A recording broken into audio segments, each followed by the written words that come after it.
Hi there and welcome back. My name is Kevin, and if you're new here, I am a tour guide and I share all the best adventures of the destinations that I visit and also give you the absolute best tips of what you can do here.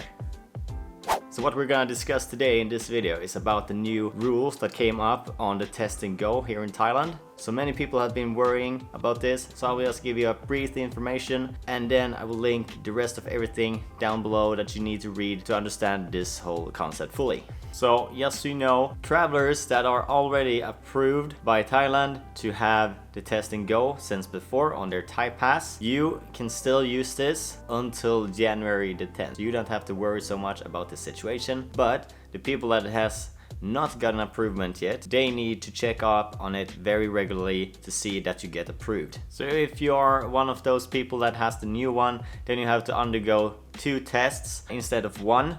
And also the government will pay for one of these extra additional tests that you'll have to do, which is actually pretty nice.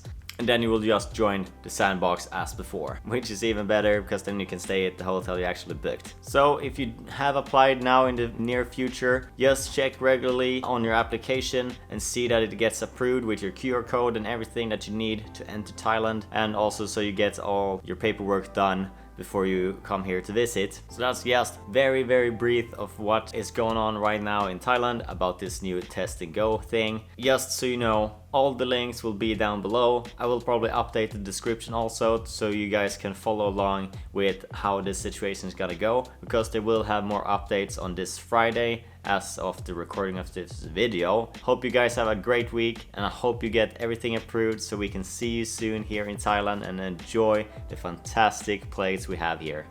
See you guys soon.